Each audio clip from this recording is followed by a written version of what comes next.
Welcome to the UC Business School Masterclass series. Today we're talking to Steve from AGLX. Kia ora, Steve. Kia ora, Elsa-Marie. Yeah, welcome. Please introduce yourself.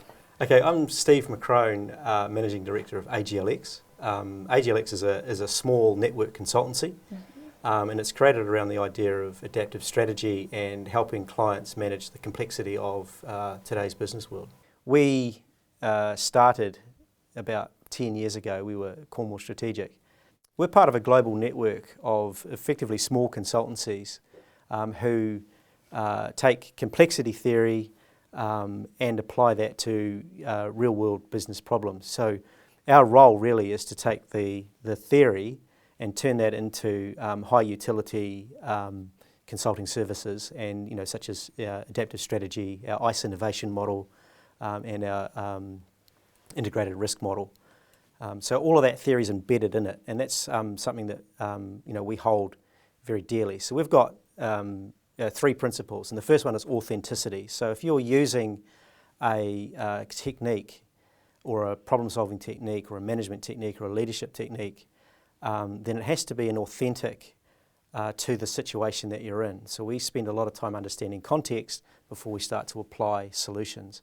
And in the real world, we see a lot of sort of one-size-fits-all consulting techniques, and oftentimes they don't work, mostly because they were developed with a very linear model of the world in mind, and the world is in fact non-linear. So we take that pretty seriously.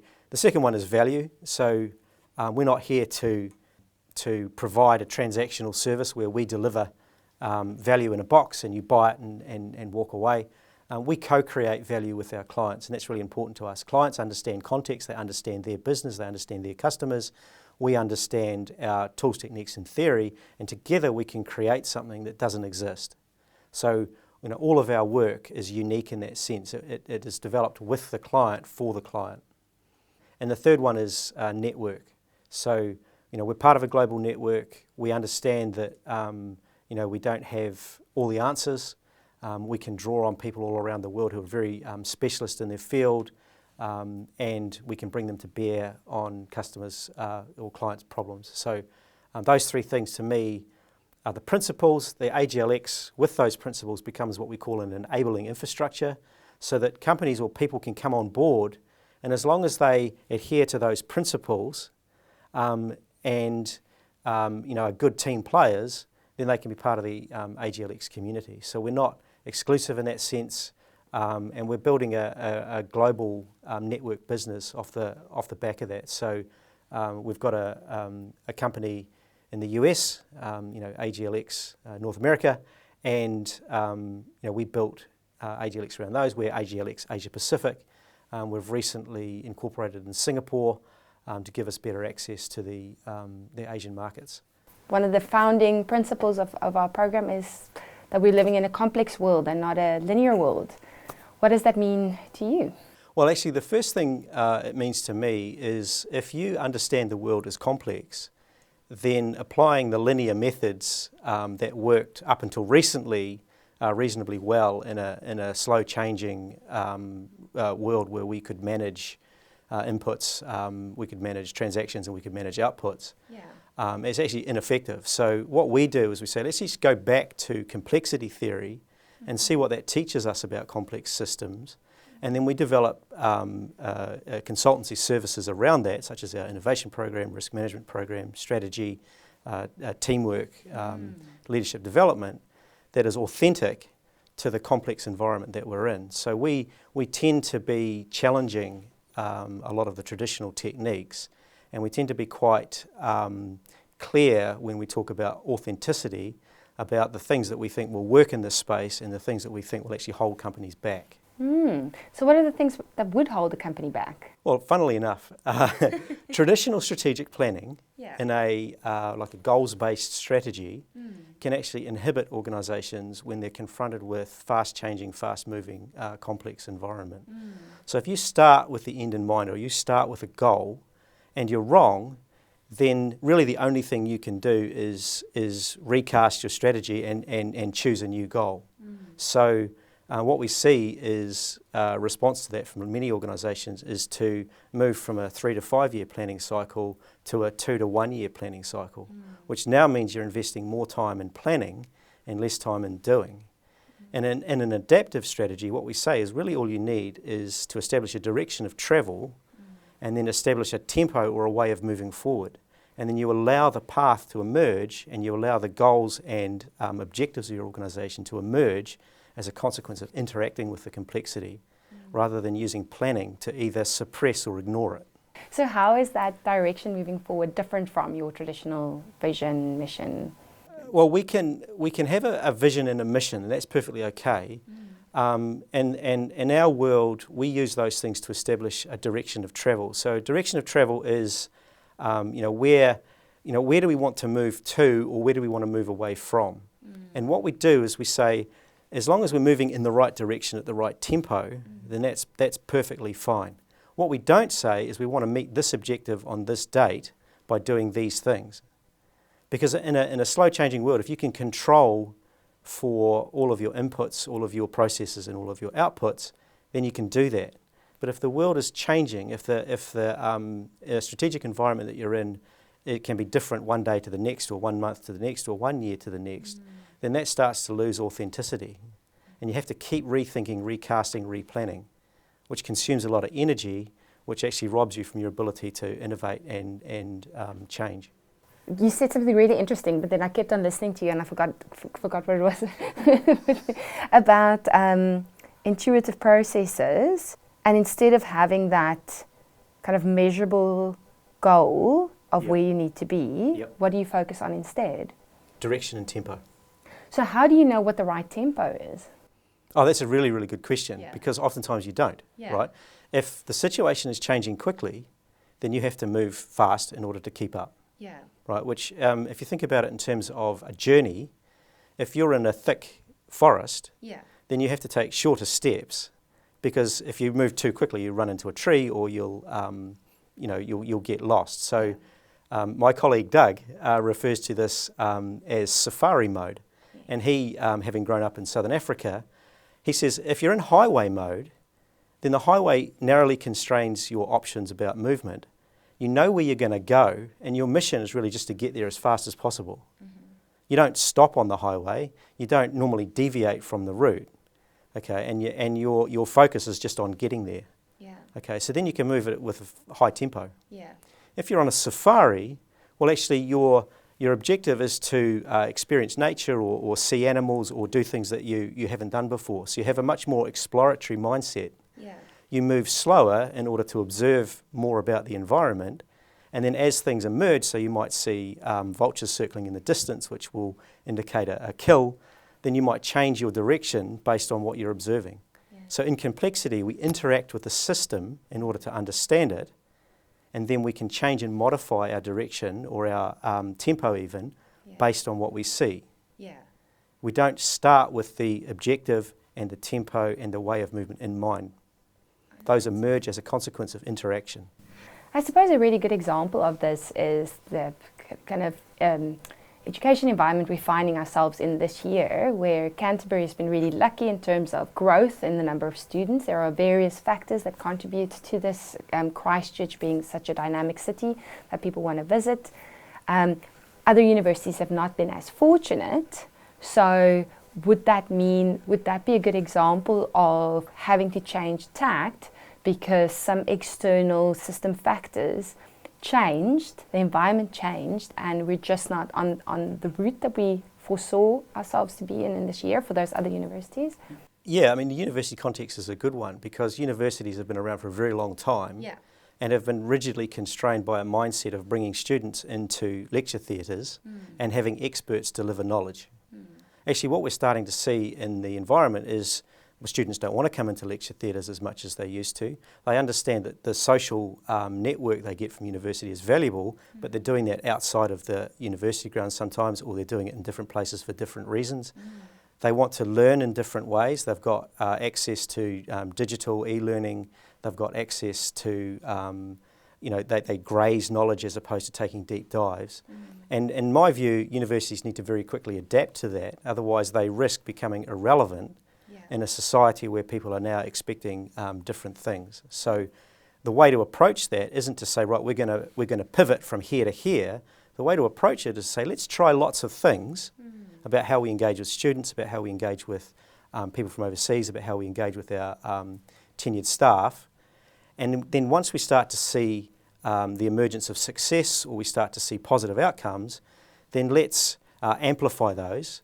And once we start to see like no result or bad results, let's actually mitigate and dampen those. And we call that safe to fail experimentation. And what it does is it moves away from this idea of needing to stick to the plan, and rather it privileges the idea of needing to explore the system and then lean into the things that start working. And then you find things you weren't expecting, so we're maximising for serendipity. And then what we're starting to see once we retrospectively look at that is what you might call innovation. So innovation is an emergent property of engaging in the system in a way that's adaptive. But does that not require organizations to have cultures of being okay with failure and a little bit less risk averse? Yes, and that's a major constraint. And the constraint doesn't come, in my view, from the individuals being scared of change or scared of failure. It comes from a system that privileges sticking to the plan, applying the policy, achieving the goal over exploration. No one gets paid to be curious. Is a term you sometimes hear, and if people can't be curious, then they can't engage in the system in a way where you get unexpectedly good or unexpectedly bad results. So fear of failure is one of the things that constrain it. But what we see is actually the process by which, or the system by which people are working, is acting as a constraint. So when we go and work with clients, we say, let's understand the system that creates the emergence of this thing that inhibits, say, innovation for you or inhibits risk-taking. What we see in the market, which I think is very, very detrimental, is a lot of organisations take what we call an atomistic or a individual-based approach. So if you're feeling stressed at work, then that is a problem that I can help you solve by giving you, say, a time management course, or help you solve by teaching you to be more resilient. Rather, what we would say is, what is it about the system that creates the circumstances by which you and people like you are feeling stressed? How do we change the system? We can still give you personal support, but how do we change the system to allow for the emergence of things that are better or different?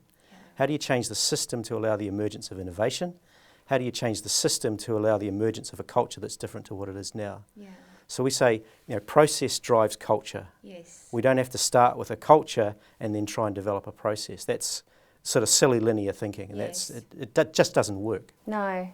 And it's so interesting because the father of change management, they did a kind of retrospective of Lewin's work, and they realized that he said that change really only happens at the team level, not necessarily in the individual level. So if you want real change, it's at the team level.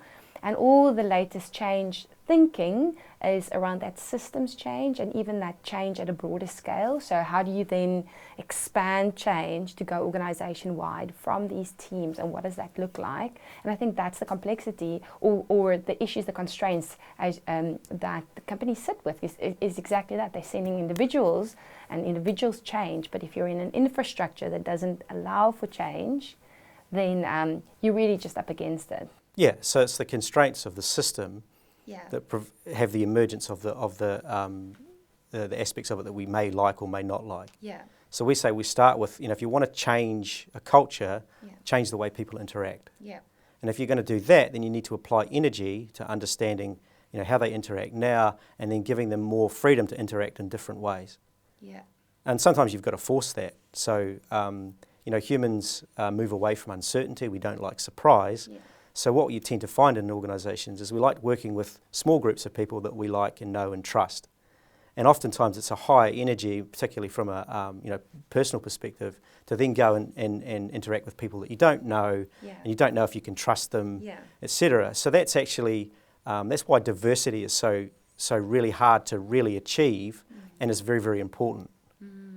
Because diversity brings different perspectives, and that allows for us to see situations in different ways, which prompts us to act in different ways and try new things, and all of those good things that lead to innovation and, over time, actually mitigation of risk. Do you have a good example of where that was done very successfully by a client of yours? Yes, I do. The development of adaptive strategy that AGLX uses came as a consequence of the rebuild after the Christchurch earthquake. Wow. So I was a young consultant in those days, and I was working with one of the major construction companies.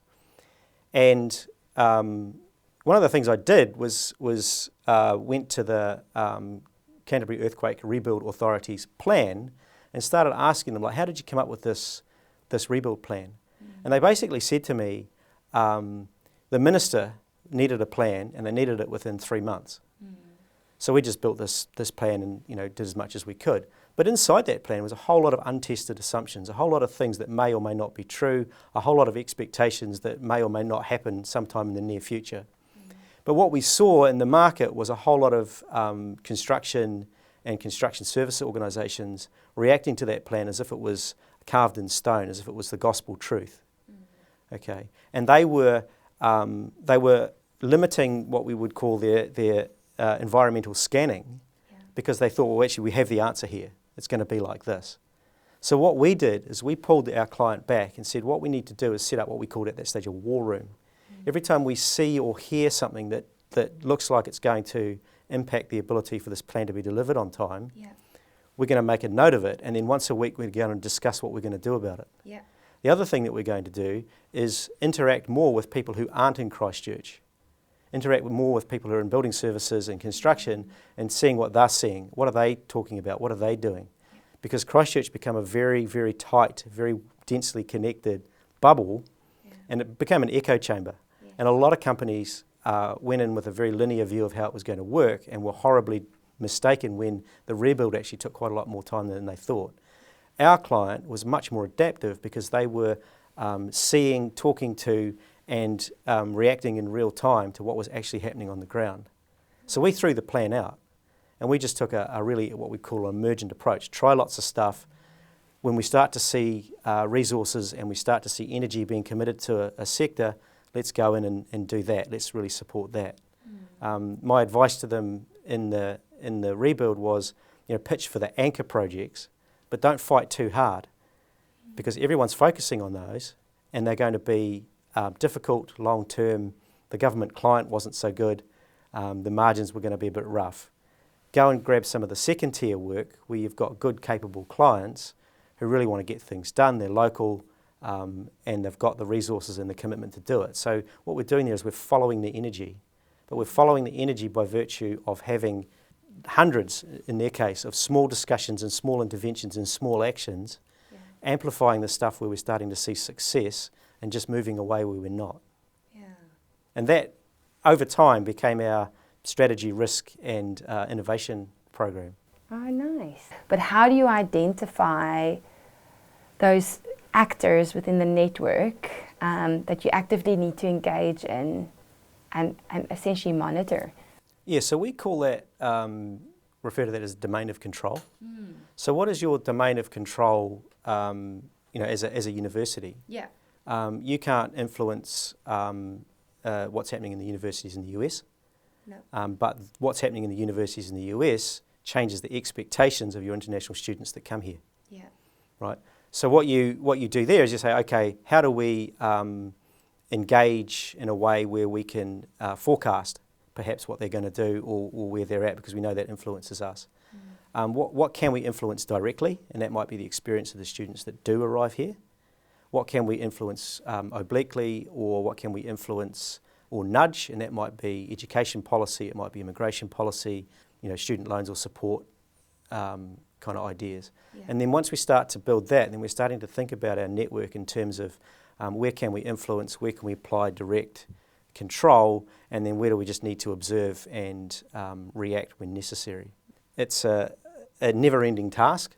So we start to move away from strategic scanning techniques that involve, time-based surveys, for instance, like an annual survey. It's too slow for us. So we need to engage in real time. We need to engage in what we call a disintermediated, so in a way that we're hearing directly what's being said and what's being done in other places. We don't have people interpreting that for us, and then we can react quicker than, say, other universities or people that we would see as our competitors. And once we get into that mode of operation, what we're doing is we're operating at a higher tempo than the others, which means that we get to make better decisions because we're having more interactions, we're getting more understanding of how the system's moving, and then we can kind of get ahead of it. Yeah. Whereas others who wait for their data, or they wait for their survey, or they wait until they're really starting to feel the heat of the moment, then they're always reacting in a way where they're avoiding catastrophe. Yes. Yeah. And that's never a good way to do business. You alluded to this now, but what is it? Obviously, if you're approaching strategy in this way, your organizational structure would look quite different than a kind of traditional one. Or is it the introduction of new roles, new types of roles? Structure follows strategy is kind of a truism, and we don't move away from that. And one of the things that we sort of don't advocate for is massive restructure based on a clear strategic intent, because if it's wrong, then your structure is now incapable of supporting the reality of today, and then you restructure again. So what we would rather do is say, how do we create a structure where people are far more resilient in the face of change? And what that means is more about how we make decisions and where permission lies. So you can more or less have any structure you like, as long as the people who are facing the complexity get to make the decisions that impact their work. And that has actually big implications for organisations that are typically structured in a hierarchical way, such as universities, military units, that's my background, hospitals, and organisations that have typically had a very clear bureaucratic structure. Distributing decisions down to the people who are facing the complexities is very, very hard because organisations are typically structured in a way that has, budgetary command and control. Yeah, so that's actually a very real and difficult constraint for a lot of organisations to overcome. 100%. Now we're getting into the general Stanley McChrystal team of teams principles, right? Because that is essentially a massive infrastructure change if you're saying that you're giving teams autonomy to make decisions, because the flip side of that autonomy is information, right? They need to have access to the right information in order to make those decisions and be able to take, those autonomous decisions. Yes. So the switch there is from command and control, if you want to use the military term, to what we would call mission command. So then the role of the leader is to give what we refer to as commander's intent. Right, so this is the mission, this is my intent in respect to the mission. Okay, and then they have what we call Auftrag tactic. So what is the main thrust or the main application of resources? We might call that strategic focus. So focus on these things with this intent, or we're heading in this direction, and then you get to do what you think is best. And as long as you are keeping within the intent and sticking to the mission, then it's actually okay for you to make mistakes, get things wrong. And as long as those mistakes are safe to fail, then actually we're going to learn either way. And actually learning about something that doesn't work is a strategic advantage. So how do you engage with complexity in a way that creates strategic advantage is the adaptive method, whereas the traditional method says, how do we make a plan that insulates us from that complexity? And then we stick to the plan. If you get it right, you get to be a hero. If you get it wrong, no one remembers your name. And it's funny, a lot of digital transformation strategies are set up like that, massive infrastructural change, and this is where we're going to go. And yet so few of them actually succeed because you have this very, very specific goal in mind, where actually it should be more adaptive. And as new technologies introduce themselves, you adapt and you change tact. So interesting war room story that you were talking about earlier at the university. We now with generative AI, a small squad looking at how our existing projects should continue, pivot, or stop, just because a new technology has been introduced. And that's I suppose, an example of an adaptive way of looking at it. Actually, AI is a really good example. If you read, about the experience of people who are developing, the big AI engines, ChatGPT, etc., what they start to talk about now is when we were developing this, we didn't realise that this AI algorithm could produce these types of results. Yeah. We didn't realise it would be able to write code.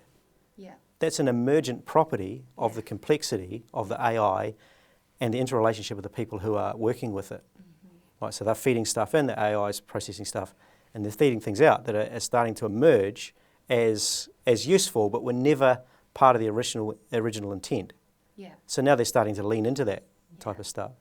What we're thinking about now is, and we certainly at AGLX use ChatGPT, for instance, to augment the way that we interact with our clients. So a good example, and I kind of love doing this because it's it won't last long, but it's a bit of a parlor trick, is where in front of your client and the executive team, you write, and you use AGLX as an example, write a strategic plan for a small globally networked consultancy that wants to move into the Asia Pacific region, the North America and Europe. And you feed in as much detail as you can, and it will produce a coherent and well-written, or seemingly coherent and well-written strategy. Yeah. And then you take that to your client or your team and you say, if this is our strategy, then we've already failed. Because if an algorithm can find it, or our competitors can find it, this strategy is based on the algorithm's view of all of the available strategies it can find. So there's nothing new in here. We're right in the middle of the middle ground. You know, this is where companies go to die. There's nothing innovative in here. There can't be anything interesting or worth protecting in here, so IP's a myth. Right? So if your strategy looks like this, you've already failed. Yeah. So let's go and do a strategy where if someone found it on a bus stop, it would actually hurt you. Yeah. And that's where we start. We say, what is not in here?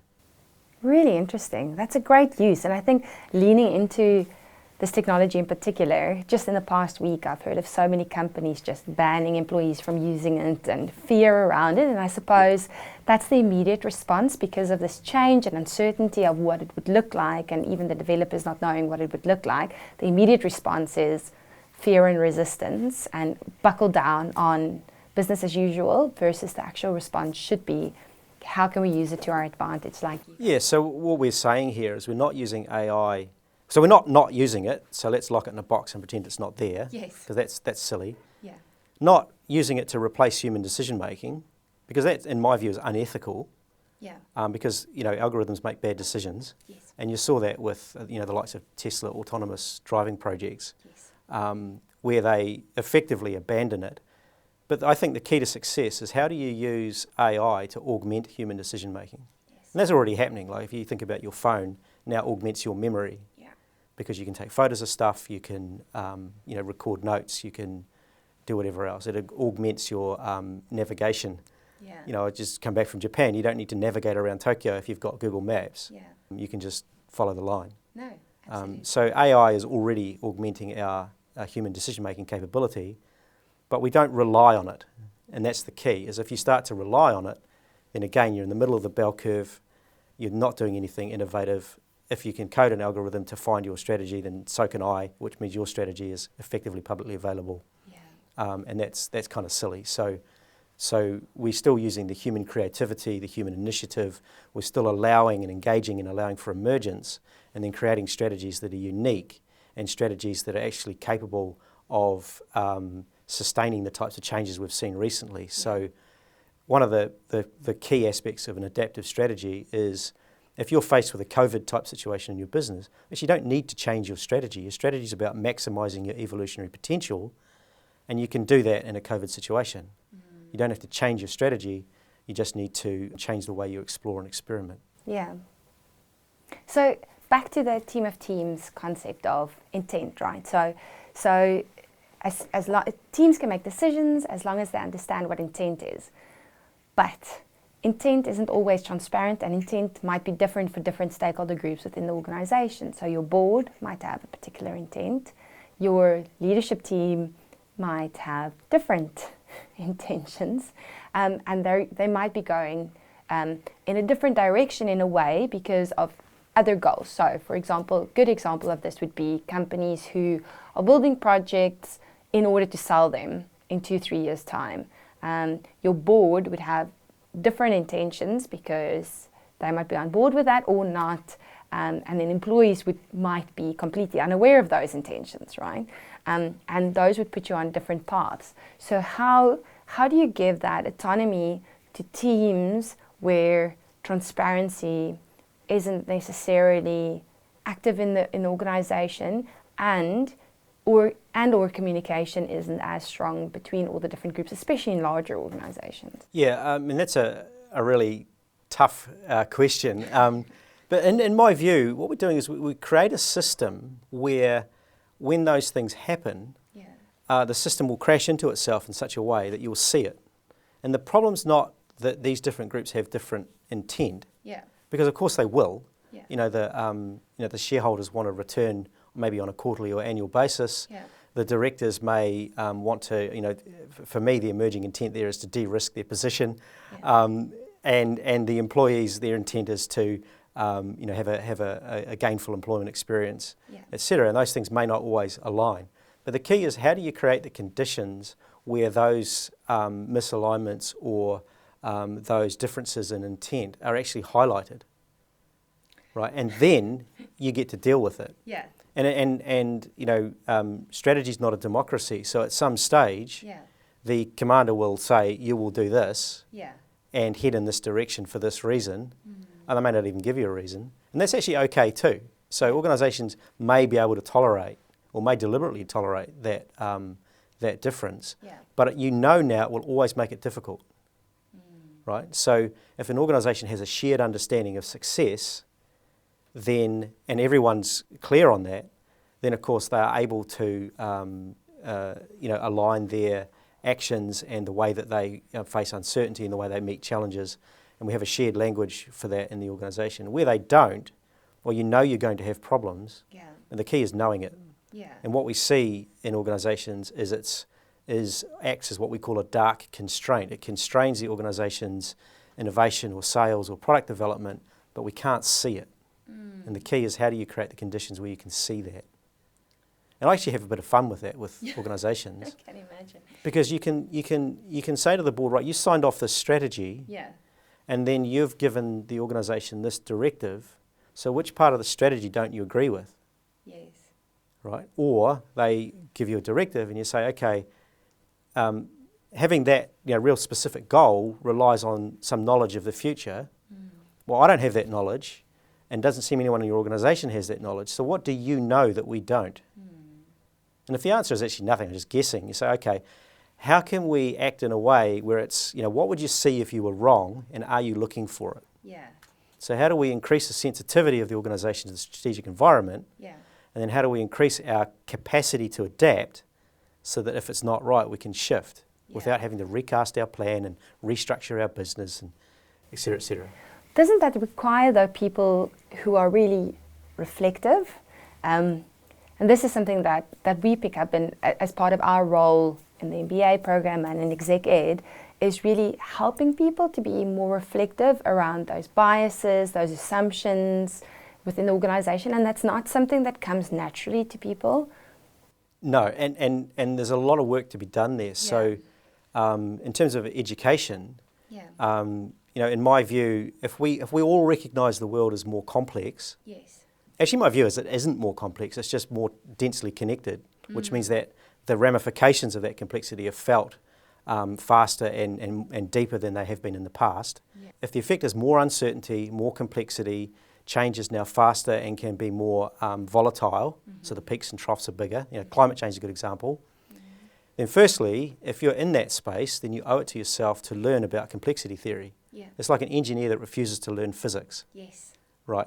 The second one is, if you know that value isn't created as traditional management theory would teach us by virtue of a transaction by an individual, that's lawyers charging by 15 minutes, value is created by the interactions between people, then learn how to work as a team. So actually go and learn that. There's things that we can do there to support teams to be better at teamwork.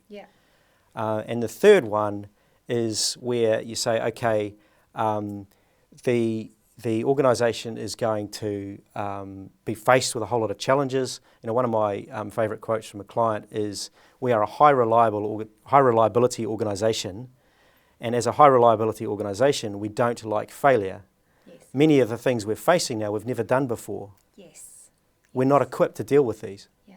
Okay, so go and learn how to do safe to fail experimentation, learn how to be very reflective on the outcomes of that. Learn how to do a proper debrief with your organisation. Again, our colleagues in the US, as former fighter pilot, they debrief every mission. Yeah. So it's a vital and important part of the role. And when you're in an organisation, they will say that. So we know it's really vital. We know we need to learn lessons. But I say, well, show me in your calendar where you've committed 20% of your time to reflect on the other 80% of your effort. Yes. Oh, I'm too busy. Yes. All right, so what part of that statement do you disagree with? Yeah. Okay, so we talk about not just reflecting on what you've done, but also how do you do red teaming, or how do you do pre-mortems is the word to use Gary Klein's work. How many ways could this go wrong? Yes. And then what are we going to do when we start seeing the signals that it's going off track? Yeah, it's a way of building trust in the team. So people now feel it's okay to admit that things aren't going right, or that they can see the weak signals of something going wrong. But rather what happens is no one likes failure. People get punished for pushing the stop button or being the contrarian. Yes. So no one says anything until when it fails, then your mission is to move yourself away from the critical path because you know there's going to be an investigation. Yes. Yes. Right? And that's not healthy, right? No. Because it builds mistrust. Yes. And it builds, what we call excuse banking. So you save your excuses for when the investigation starts, and blame storming and saying, look, it's not my fault, it's yours or his or hers. Yes. And that's really unhealthy. And oftentimes you'll see that in organisations. And that's, again, it's an emergent property of the system that rewards success and doesn't reward exploration. Absolutely, and it reminds me of Amazon's revolving door policy. Anything you go, it's not an open and closed door, it's a revolving door. And like you said, there are signposts where at some stage you say, just too many red lights for us and let's turn around. Yeah. But I think even in education, and we speak a lot about that principle of only rewarding success. It's about passing your paper, getting an A, doing well, yet never in education we teach people to fail. So a really key part of our program is to have, we call it the creative project, where it's about failure. You're going to set yourself up to a really ambitious project, and it's not about achieving the goal necessarily, which you would probably fail within. It's in that process of learning how to fail, because I think that's also not a given. So even if you do fail and there aren't bad consequences, it's okay, it's accepted within the organization, you actually need to institutionalize how you're going to learn from those failures. And how you're going to move forward, and which other projects does it impact, and how do we share the learnings? Yeah. So for me, when we're working with organisations, if they are successful, and we ask the question, "What did you learn?" and they can't answer it, then that's actually worse than failing and being able to answer the question, "What did you learn?" Yes. Because it's the learning that matters. It's not the success or failure. Actually, doesn't matter. Yeah. It's how do you learn? How do you get better at making decisions next time? How do you increase your strategic sensitivity so that you can make better assumptions, or you're not, you're detecting where you are wedded to your worldview and the world has changed. Yeah. Let's really go through that process. What did we assume would be hard that was easy? Yes. What did we assume would be easy that was hard? And how might we use that knowledge to make it better next time? How might we share that knowledge with others so they can benefit from it? And that's that sort of learning organisation idea. Yes. But it comes from an emergent property of trust and exploration. You can't, there's, again, to take a linear view, there's consultants going around and say, I'll help you become a learning organisation. Yes.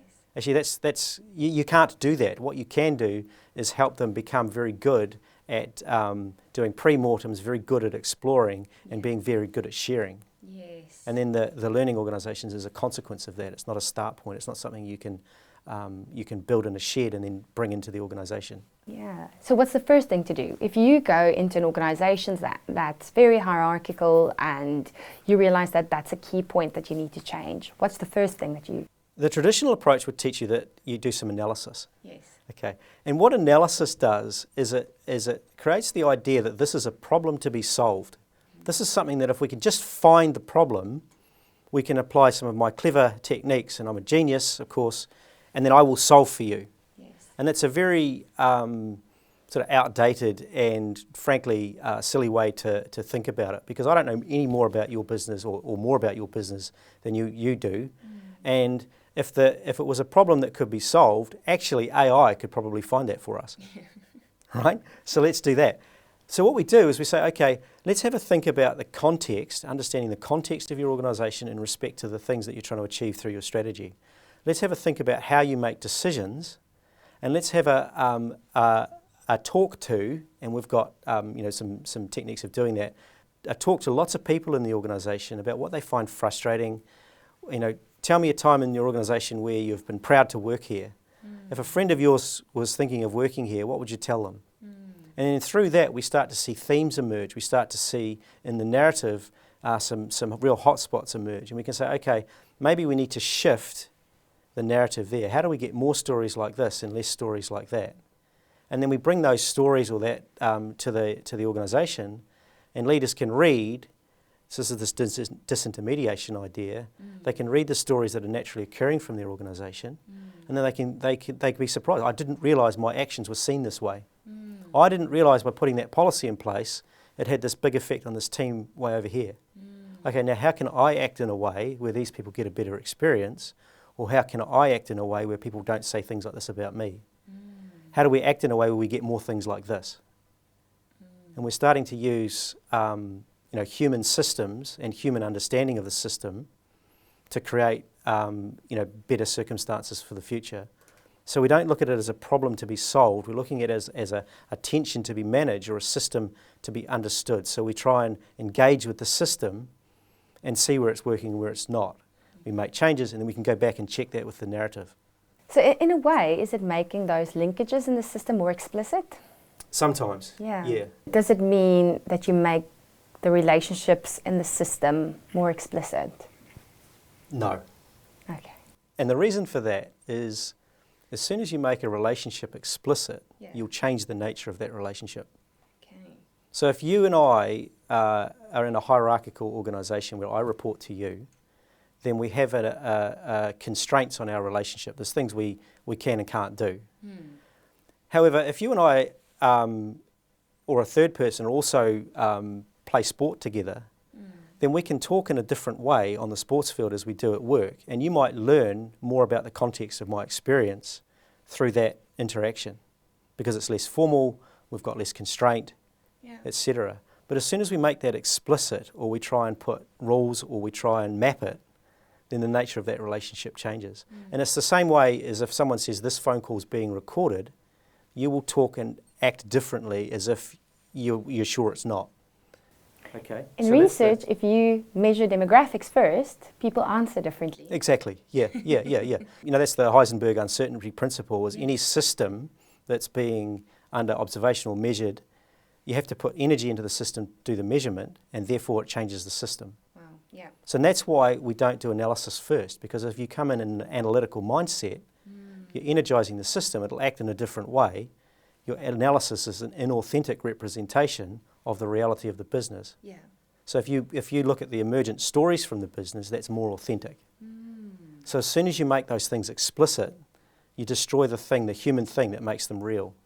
Okay. So we're very careful not to do that. Yeah. And again, traditional theory would say, map the network. Yes. Um, the process. Map the process, yeah. Yes. And as soon as you do that, like customer journey maps. Yes. I say, show me one customer who has ever taken that journey. It doesn't happen. Now it's an inauthentic representation of your customer journey. Yeah.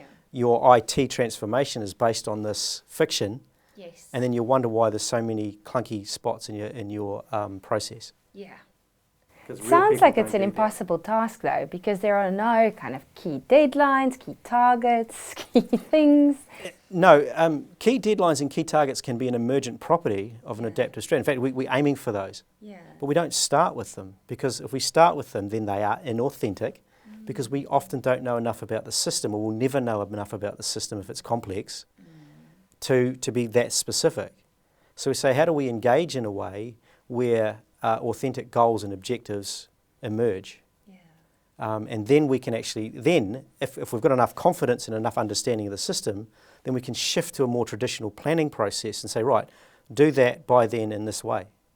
But now that's an authentic project, as opposed to starting with that and then going, oh, we didn't realise all these things before we started, so now we have to change our expectations, manage our stakeholder expectations, fire a few people, change the budget, change the time, recast the plan. All of those things require a lot of energy. So actually we're using a higher energy dynamic in the interactions to make a more efficient and effective organisation that is now sustainable. We can sustain constant interaction. We can't sustain constant failure. But what if that company isn't on the right track in the first place? So what if that kind of intent, the direction that you're going, what it's doing, what if that whole, the energy that they're on is wrong? So you ask the question, how do you maximise your evolutionary potential?